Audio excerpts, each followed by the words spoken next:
O dito napunta yung ano eh, bato-bato eh.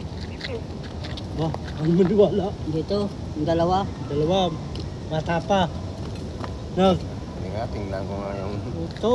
discarding Yo. yan. Hindi, maliit lang yung sahig na ilagay dyan. Hindi, ito pang gaganon eh. Tinan mo ha, Hindi, sampulan mo. yung mga sampulan, nandyan na eh.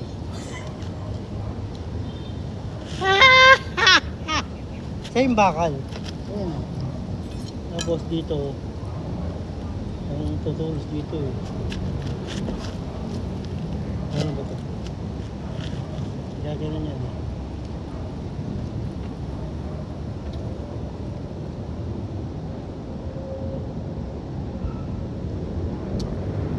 Yung mga talbos-talbos na yan, yung kailangan ipagdamot.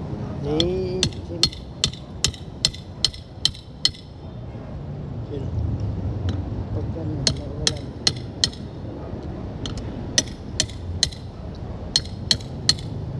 Maganda nga yung pag natalbosan ng kamuti.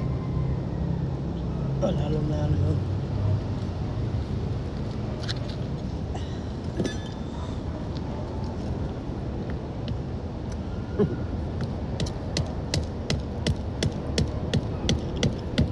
Ayan o. Ayos ba yan? Oo.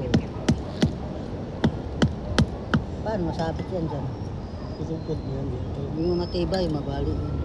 Ayan. Ayan. Hindi, wag dyan. Dito na.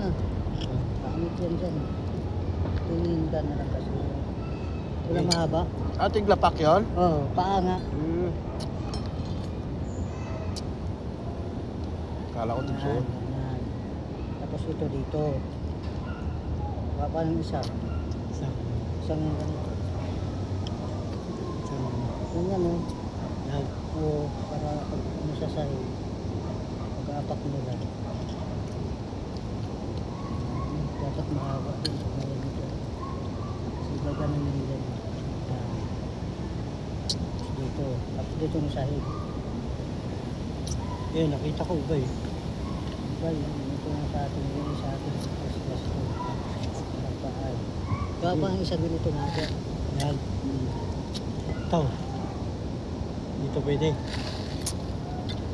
Ano ba dyan? Pantay siya. Yan. Yan. Hawakan mo.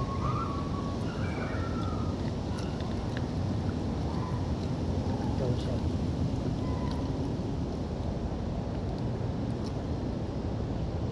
Yan sa probinsya. Lagay mo dito. Yung ito. Itong isa.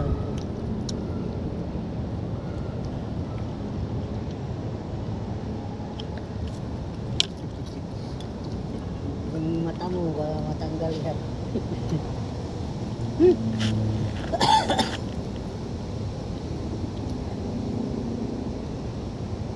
Nagbabasa ng mga bayawak ngayon eh.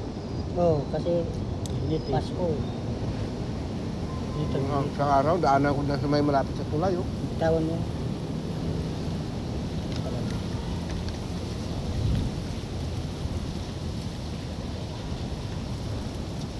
Bitawan mo to.